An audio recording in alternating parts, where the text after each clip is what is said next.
Assalamualaikum warahmatullahi wabarakatuh. Salam sejahtera untuk kita semua. Kenalin, aku Rizky Setiawan. Dan di kesempatan hari ini aku akan bagi-bagi atau sharing-sharing informasi terkait dengan instalasi PDI atau Pentaho Data Integration, dan juga memberikan tahapan-tahapan mulai dari penginstalan awal, penggunaan fitur-fitur yang ada di Pentaho, dan sampai pada akhirnya bisa menghasilkan sebuah data warehouse. Oke, jadi tahapan pertama yang perlu kita lakukan adalah menginstal tools-tools yang nantinya akan digunakan di Pentaho Data Integration. Di sini ada beberapa tools yang perlu di-download oleh teman-teman. Ada MySQL Connector, ada file Pentaho Data Integration-nya sendiri, ada file MySQL. Ini karena sudah disediakan, maka tinggal di-download saja. Dan bagi teman-teman yang ingin mencari data atau belum disediakan, bisa dicari dari berbagai referensi begitu. Lalu bisa juga mendownload SQL Yob ini, dan yang terakhir adalah SAMPP. MySQL Connector ini nanti jika kita lihat di folder Data Integration, folder Data Integration ini menunjukkan bahwa kita sudah mendownload file Pentaho Data Integration nih teman-teman. Nah, kita bisa cek di lib. Nah, di lib ini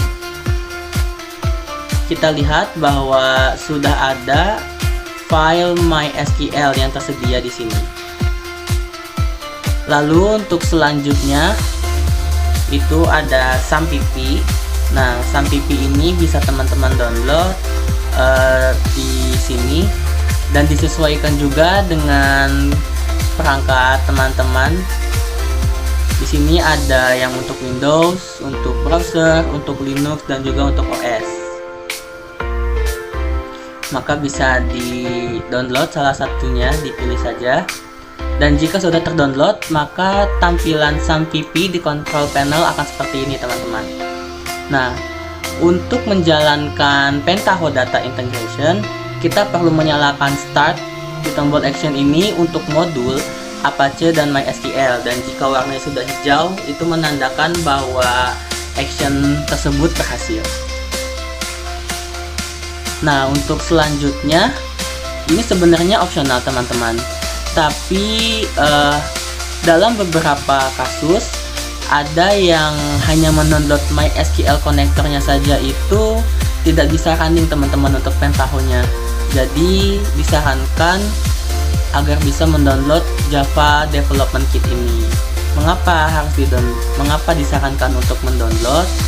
Karena Pentaho sendiri merupakan software yang berbasis bahasa Java, sehingga nantinya JDK ini akan berfungsi sebagai jembatan untuk merunning file Pentaho Data Integration yang teman-teman sudah download. Lalu di sini ada pminimat MySQL. Nah, nanti di sini ini sudah saya import. Nanti tampilannya akan seperti ini teman-teman. Ada mis cabang, mis harga harian, mis karyawan, mis kategori, kota, produk, dan sebagainya.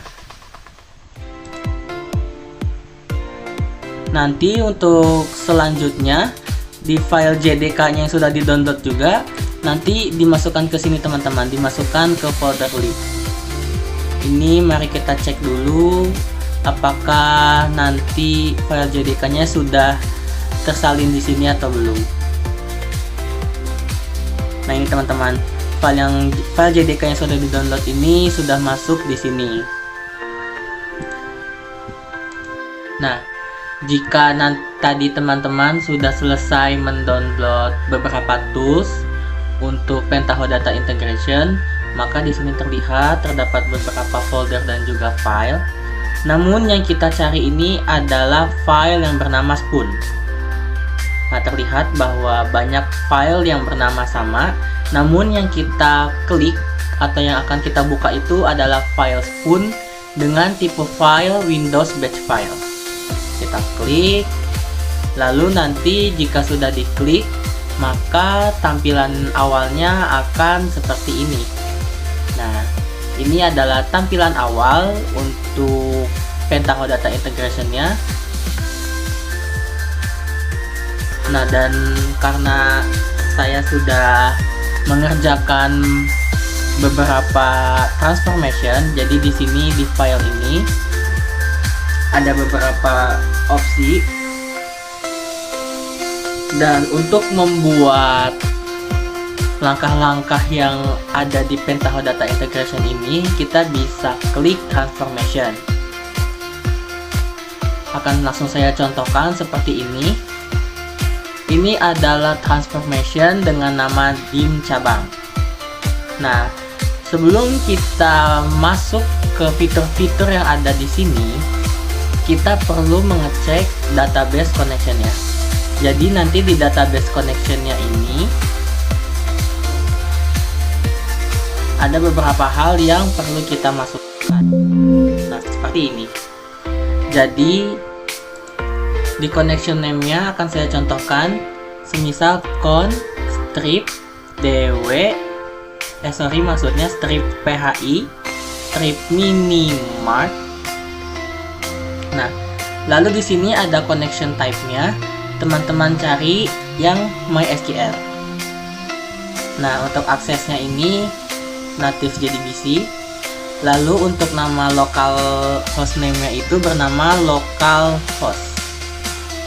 Database-nya itu bernama p_minimart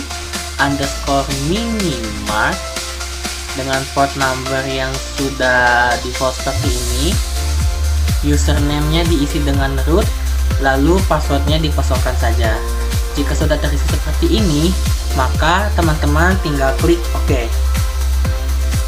Hal yang berlaku juga sama untuk database connection yang bernama strip dw strip PHI. Fungsi dari dua database ini adalah PHI minimart ini adalah database yang tadi sudah kita download sebelumnya di drive yang bernama tools. dw PHI ini adalah database yang nantinya akan menyimpan beberapa transformasi yang sudah dibuat di dalam Pentaho Data Integration ini. Jika database connection-nya sudah dimasukkan, maka langsung kita ke pembahasan dim cabang. Untuk memasukkan hal-hal seperti ini, teman-teman bisa klik input, lalu kita cari bernama tabel input, lalu teman-teman drag dan sudah masuk fitur bernama table input. Kita delete. Nah, di sini ada table input yang namanya mis_cabang. Nah, koneksi yang dipakai di sini itu adalah strip PHI strip minimart. Lalu untuk mencarinya, maka teman-teman bisa gunakan get SQL select statement. Nah, ini teman-teman fungsinya mendownload MySQL connector dan juga Java Development Kit tadi agar langsung diarahkan kepada PHI minimart. Lalu kita buka di folder table dan terlihat di sini ada beberapa file MySQL. Kita sesuaikan dengan step name-nya yaitu mis cabang. Nah, di sini lalu kita klik OK. Jika sudah seperti ini, maka akan muncul perintah SQL-nya seperti ini, lalu kita klik OK. Hal yang sama juga berlaku di ms_kota. Sama halnya seperti dengan ms_cabang tadi, kita namain seperti ini, lalu connection-nya adalah PHI minimart, lalu kita cari di get SQL select statement. Maka nanti akan otomatis terisi perintah SQL seperti ini, lalu klik OK. Nah, di sini ada fitur yang baru teman-teman, namanya stream lookup. Nah, apa sih fungsinya stream lookup ini? Jadi nanti fungsinya ini untuk mencocokkan data dari stream dengan data table input. Tujuannya itu untuk melengkapi data pada aliran input.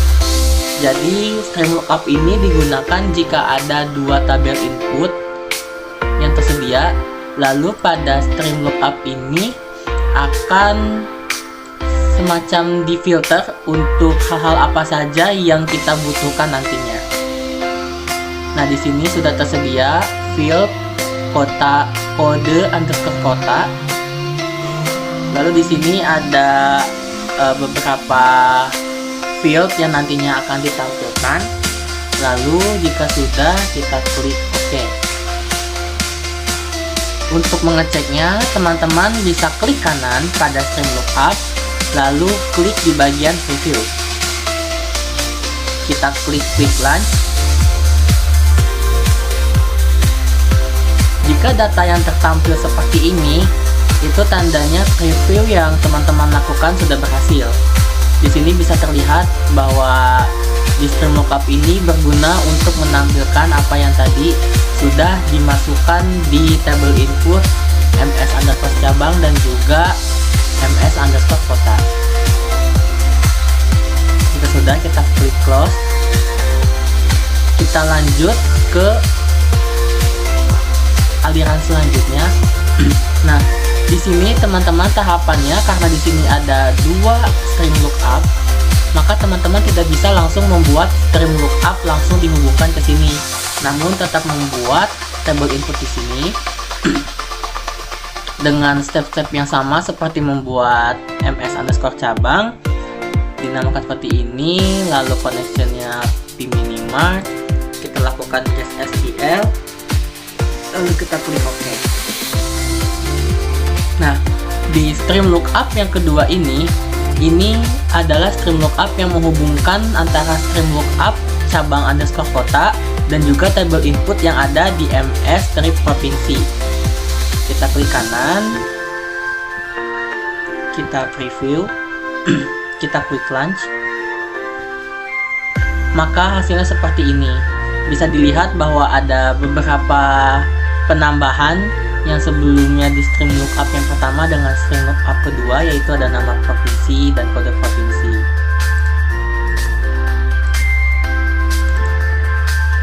Dan ini untuk tampilan isiannya yang ada di stream lookup. Nah, lalu di sini kita ada field yang namanya seleksi kolom. Nah, ini jika kita klik, ini namanya select values. Nah, gunanya select values ini adalah untuk mengatur kolom-kolom data untuk penyesuaian kebutuhan. Jadi seperti di field name ini adalah yang nantinya akan ditampilkan di tahap selanjutnya. Bisa kita lihat di sini ada 4, diisi nama seleksi strip kolom, lalu kita klik OK. Lalu aliran selanjutnya kita masuk ke SK cabang. Nah, di sini ada fitur baru lagi yang namanya add sequence.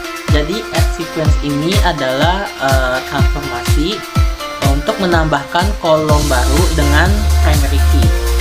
Di sini tab name dan name of value-nya kita samakan saja namanya, yaitu SK underscore cabang.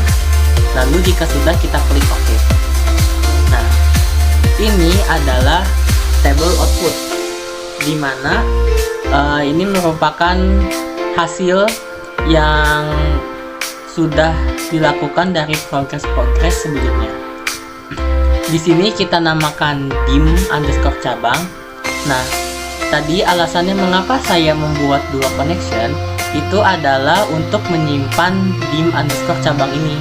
Jadi untuk dim underscore cabang ini atau nanti nilai akhirnya itu disimpannya di con strip dw strip phi.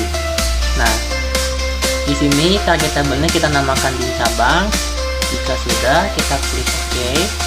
Lalu untuk mengetesnya, kita bisa lakukan hal yang sama. Kita klik kanan, lalu kita klik review. Kita klik launch. Dan ini adalah yang terjadi jika kita menjalankan atau merunning dim underscore cabang. Terlihat di sini sudah ada beberapa penyesuaian dari hal-hal yang sebelumnya. Dan jika sudah seperti ini, maka tampilannya berhasil untuk dim cabang. Next selanjutnya kita masuk ke transformasi yang kedua, yaitu ada dim karyawan. Nah, di dim karyawan ini tidak jauh beda dengan dim cabang. Kita memasukkan table input. Ada dua, ada MS karyawan dan juga MS cabang. Untuk MS karyawan dan juga MS cabang, kita pilih connection yang p_minimart. Dan jangan lupa untuk diklik get SQL-nya agar bisa terisi secara otomatis.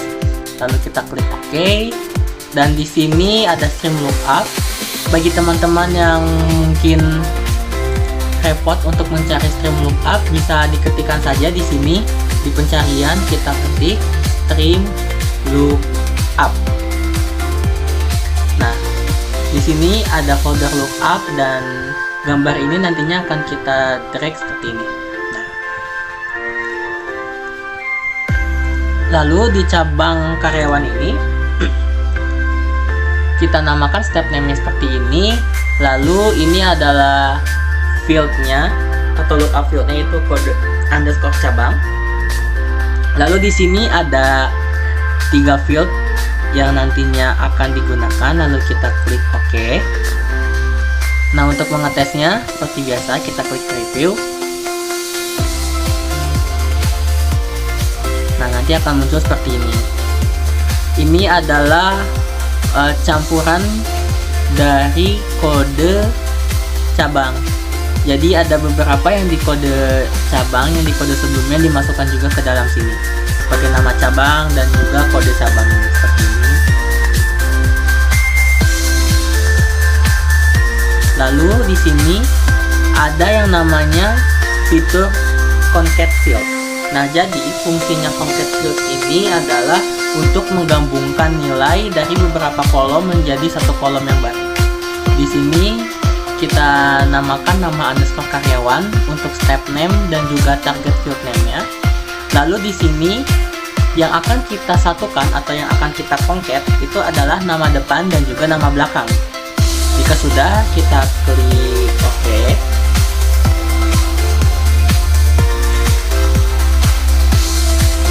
Jangan lupa teman-teman, alangkah baiknya jika kita mengerjakan satu nama atau misalkan satu fitur, itu alangkah baiknya untuk dilakukan preview dulu untuk mencegah error di awal-awal. Karena jika sudah error di awal, maka nanti untuk tahapan-tahapan selanjutnya itu pasti akan error juga. Nah, di sini terlihat ya teman-teman bahwa di nama karyawan ini, di fitur concat field ini, dia berhasil menyatukan nama depan dan juga nama belakang. Lalu kita klik di seleksi kolom. Nah, jadi di select values ini ada 4 field name yang diisi. Kita klikkan kode cabang, nama cabang, kode karyawan dan nama karyawan, lalu kita klik OK. SK karyawan. Ini adalah fitur add sequence. Kita namakan SK karyawan, name of value-nya SK karyawan, lalu OK. Di select values yang kedua ini kita namakan auto field karena ada beberapa perubahan di field name itu yang akan diisi oleh kode cabang, kode karyawan, nama karyawan dan SK karyawan. Nah, untuk selanjutnya kita namakan ini dim underscore karyawan. Jadi untuk setiap table output usahakan disimpan di connection yang berbeda agar nantinya bisa terlihat jelas hasilnya, dan juga untuk memisahkan antara mana file inputan yang berada di con p_minimart dan juga hasil yang ada di con dwphi. Di situ kita namakan dimensi karyawan lalu OK, dan kita preview. Nah, bisa dilihat teman-teman bahwa ini adalah tampilan jika kita berhasil merunning dari transformation yang bernama dim karyawan.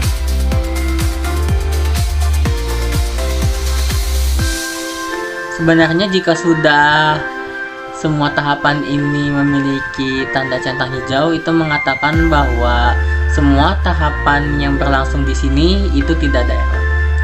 Lalu kita masuk ke dim produk. Kita ketikkan sebentar. Nah, di sini sama seperti halnya dim cabang dan juga dim karyawan, maka di dim produk juga untuk melakukan tahapan awal kita masukkan table input sama seperti tadi. Kita klik get SQL agar nantinya bisa terotomatisasi, lalu klik OK. Hal yang sama juga berlaku untuk MS kategori. Kita klik OK. Lalu di sini untuk stream lookup-nya, di sini ada kode underscore kategori dan juga nama kategori. Kita klik OK. Kita pilih menu select values dengan nama seleksi kolom. Jadi untuk menyeleksi kolom-kolom mana saja yang akan digunakan.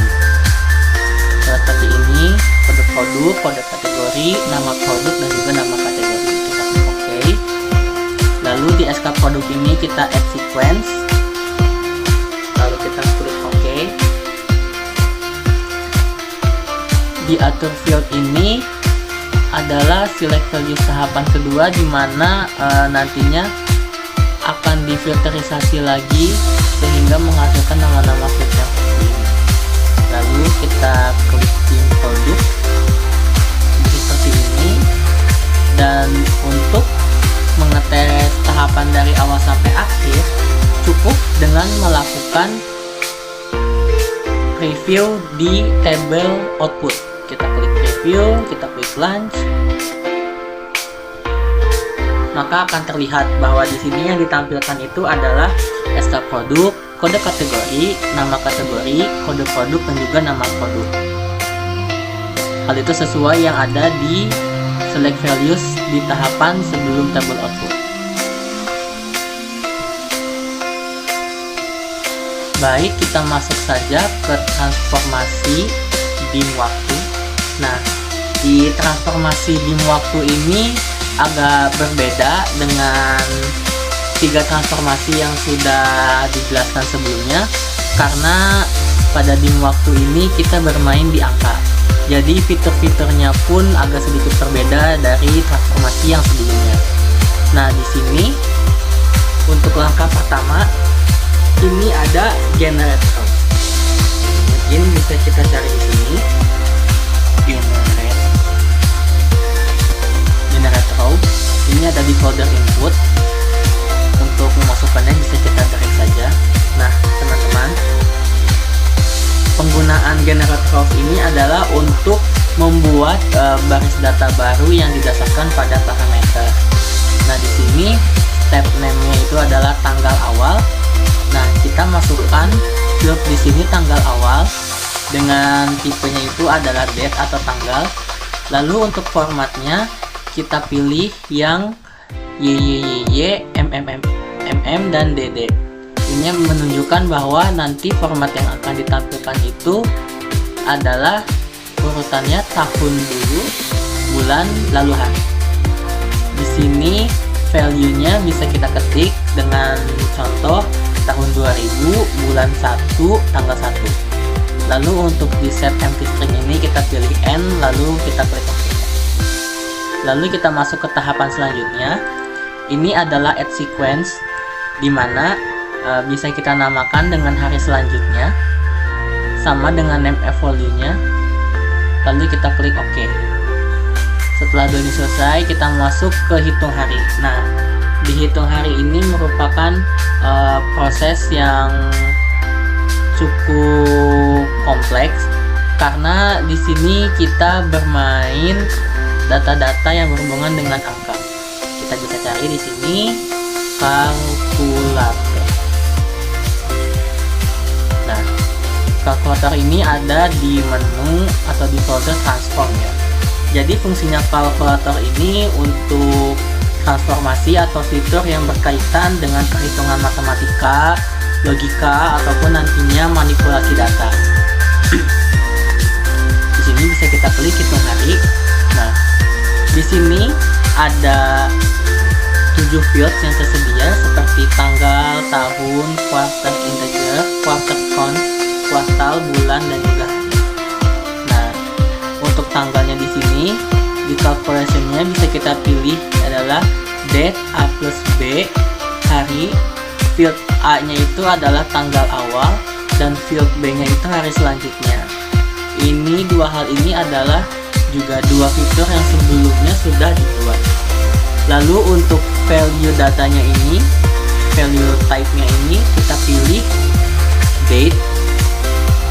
Untuk remove di menu tanggal ini kita pilih N, dan untuk formatnya kita samakan dengan yang sebelumnya, yaitu tahun, bulan, lalu hari. Hal yang sama juga berlaku kepada tahun. Kita pilih tahun, lalu untuk calculation-nya year of date A.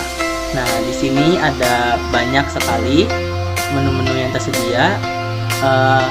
Untuk memudahkannya, teman-teman bisa cari saja di fitur filter ini, lalu ketikkan year of date A. Date A. Kita cari. Nah, ini akan muncul di menu yang paling atas. Jadi di calculation ini, apabila teman-teman tidak menemukan selama scroll atau mencarinya, bisa langsung saja diketikkan di filter yang sudah tadi dicontohkan. Nah, untuk field A-nya ini diisi tanggal dan field B-nya ini dikosongkan. Untuk tipe value-nya itu bernilai integer, kita isi sama dengan yang tanggal, yaitu N. Lalu untuk selanjutnya quarter integer, ini juga kita pilih quarter of date A. Di sini di field A-nya ini kita pilih tanggal dengan tipe value-nya integer, kita isi N. Nah, di sini ada yang berbeda nih, dimana di sini tuh quarter font. Nah, di sini calculation-nya bisa dipilih yang ini, set field to constant value A. Lalu untuk field A-nya bisa kita pilih. Lalu di field B-nya itu kita kosongkan saja. Tipe value-nya ini adalah string, dan di bagian remove ini diisi dengan Y. Lalu ada kuartal, kita pilih menu calculation A plus B. Lalu field A dan field B-nya ini adalah field yang mengacu pada nomor 4 dan juga nomor 3 di field kuartal. Kita masukkan quarter const di field A dan quarter in di field B. Tipe datanya adalah string dengan remove N. Lanjut untuk bulan. Bulan kita pilih calculation yang month of date A. Di field A nya kita pilih tanggal dengan tipe value-nya integer, diisi dengan nilai N pada bagian remove. Selanjutnya di new file di hari, itu kita klik di calculation day of month of date A. Ini field A nya itu tanggal, value type nya itu integer, dan kita isi nilai N untuk nilai remove. Ini perlu diperhatikan juga bahwa selama pengerjaan di fitur kalkulator ini, kita benar-benar harus memperhatikan value type yang benar, karena jika salah satu saja, maka itu akan berpengaruh kepada tahapan-tahapan yang selanjutnya. Jadi dipastikan agar bisa menyesuaikan field yang akan dibuat dengan type value-nya, agar nanti transformasi atau tahapan-tahapan yang sudah dibuat bisa di-running secara lancar. Lalu kita klik OK. Nah, dari hitung hari ini kita masuk ke stream lookup untuk generate bulan. Jadi di sini ada field yang namanya bulan, lalu di field ini diisi dengan nama bulan dengan tipe datanya string. Kita klik OK. Nah, namun sebelumnya di sini ada data grid, teman-teman. Nah, apa sih data grid ini? Jadi data grid ini adalah transformasi untuk memasukkan data secara manual ke dalam aliran datanya. Nah, bisa dilihat di sini. Ini adalah bagian meta, di mana yang nantinya yang akan dimasukkan itu nomor bulan dan nama bulan. Untuk nomor bulan dengan tipenya integer dan nama bulan string. Nah, tadi sudah kita ketahui bahwa ini itu adalah transformasi untuk memasukkan data secara manual. Maka bisa kita klik di bagian data. Nah, Untuk nomor bulan kita isikan manual seperti 1, 2 dan seterusnya. Begitupun juga nama bulan. Di sini diisi 1 sampai 12 dan ini sudah terisi, maka kita klik OK. Nah, setelah nama bulan dan hitung hari ini masuk ke Stream Lookup, maka selanjutnya adalah kita mengecek SK waktu. Nah, di sini itu ada fitur baru lagi yang namanya Modify JavaScript Value. Ini adalah transformasi untuk memodifikasi nilai kalau menggunakan kode JavaScript. Jadi di sini itu tidak bisa kita lakukan klik-klik simple yang sebelumnya sudah kita lakukan. Jadi di tahapan ini kita memang harus mengetik scriptnya di bagian sini. Nah, ini step name-nya SK waktu. Jadi di sini ada var, ini yang berarti varchar, lalu kita isikan SK underscore waktu sama dengan dalam kurung tahun get integer. Seperti ini perintahnya. Untuk tahun dikali dengan 10.000, bulan dikali dengan 100.000, dan hari itu kita kosongkan saja. Nah, karena ini mengetik, jadi perlu kita perhatikan bahwa tidak ada tanda-tanda atau kesalahan dalam pengetikan, karena jika ada kesalahan maka di bagian sini tidak akan running teman-teman. Jika sudah, nanti bisa get variable. Nah, di sini kan ada SK waktu yang integer sama yang number.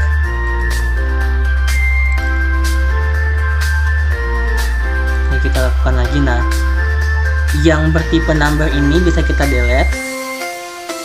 Lalu untuk tahapan selanjutnya kita klik OK. Masuk ke atur kolom. Nah, jadi di sini untuk yang nantinya ditampilkan di table output ini ada SK waktu, hari, kuartal, bulan, tahun, dan tanggal. Lalu kita klik OK dan kita klik di tahapan terakhir di waktu sebagai table outputnya. Di sini kita namakan dim waktu, kita pilih connectionnya yang DWPHI, namakan sama seperti yang di atas, lalu kita klik OK. Lepas itu, untuk mengecek tahapan ini kita bisa lakukan preview, lalu klik launch. Nah, maka akan terlihat bahwa di sini SK waktu, hari, kuartal, bulan, tahun, tanggal juga akan seperti ini. Nah, ini yang saya sampaikan pentingnya tadi kita untuk teliti, terutama di bagian kalkulator, agar nantinya data bisa terbaca sesuai dengan apa yang kita inginkan. Terlihat di sini bahwa ini semuanya adalah lancar, dimana format tanggal, tahun, bulan, dan harinya juga itu bisa terbaca mudah oleh kita. Lalu kita bisa klik saja sini. Lalu di tahapan yang terakhir atau transformasi yang terakhir itu kita bisa mengklik fact penjualan. Nah, di fact penjualan ini atau fakta penjualan ini merupakan gabungan antara keempat transformation dim yang sudah kita buat. Itu ada dim cabang, dim karyawan, dim produk, dan juga dim waktu. Nah, langsung saja kita masuk ke sini untuk tabel inputnya. Di sini ada tabel transaksi.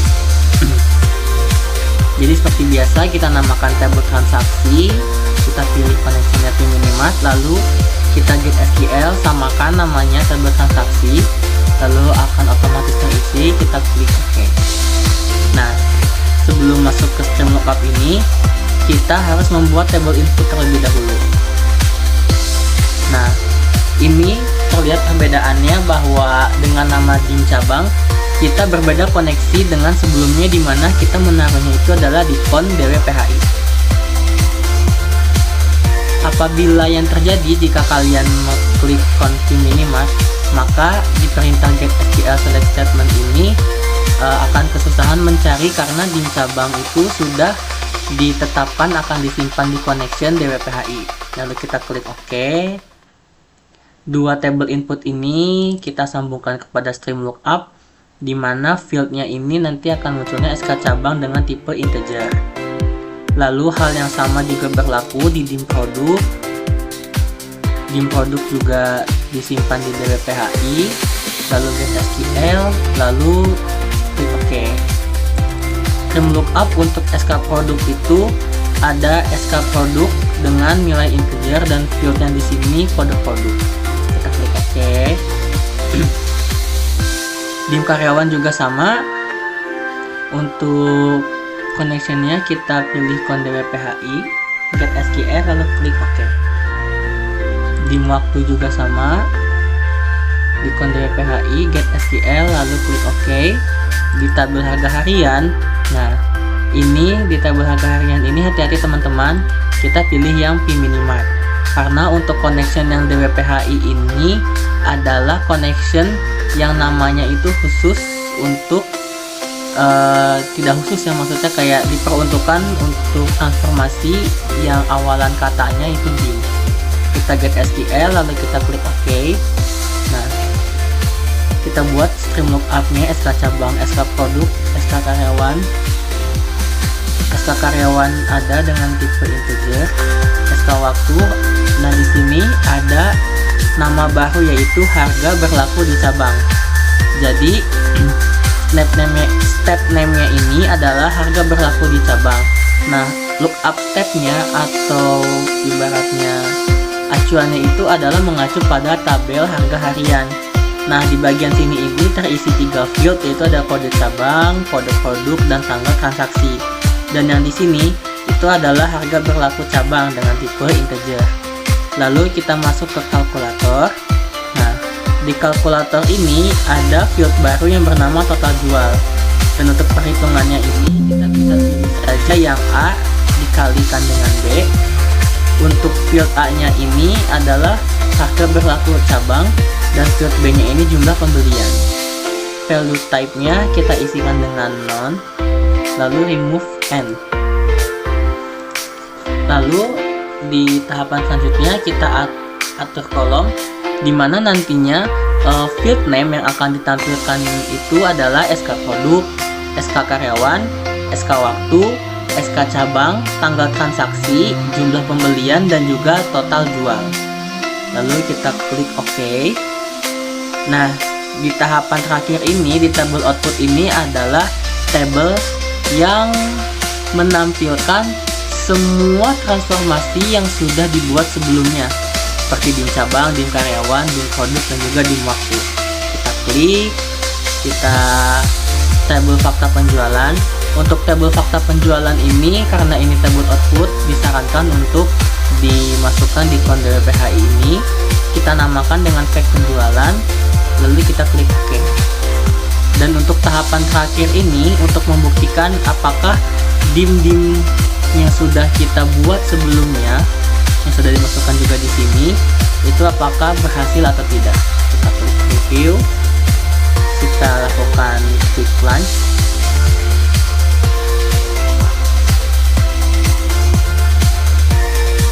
Maka terlihat bahwa SK produk, SK karyawan, SK waktu, SK cabang, tanggal transaksi, jumlah pembelian, dan total jual itu sudah tertampil di sini. Ini mengapa SK waktunya isinya 0? Karena sebetulnya ini sudah ada di tanggal transaksi ya, karena ini juga mencakup waktu. Namun ini mencakup waktunya hanya 1 tahun saja.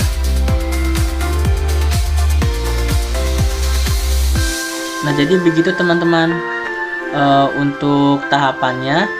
Dan apabila sudah terdapat centang pada bagian dim cabang, dim produk, dim karyawan, dim waktu, dan juga tabel harga harian, maka tabel fakta penjualan ini dapat dikatakan selesai dan kita berhasil membuat data warehouse yang sederhana, teman-teman.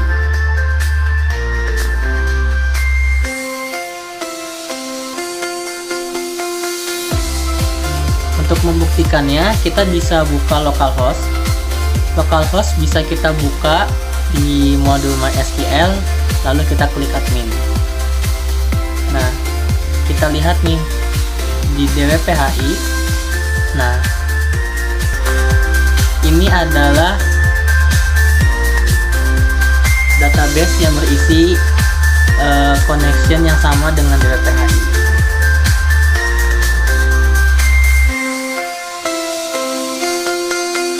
Jadi sekian penjelasan saya mengenai penginstalan tools-tools yang diperlukan dalam Pentaho Data Integration, lalu mencoba untuk memasukkan data-data di Pentaho Data Integration melalui beberapa fitur, dan sampai pada akhirnya kita membuat sebuah data warehouse yang cukup sederhana. Sekian video penjelasan dari saya. Semoga video ini bisa memberikan manfaat untuk kalian ke depannya, dan saya ucapkan terima kasih. Jangan lupa untuk like, subscribe, dan juga di-share videonya. Siapa tahu video ini juga bermanfaat untuk teman-teman kalian yang masih berusaha atau mungkin kepo terkait dengan software yang digunakan di bagian atau di bidang data. Terima kasih semuanya. Enjoy dalam menikmati videonya, dalam menonton videonya. Wassalamualaikum warahmatullahi wabarakatuh.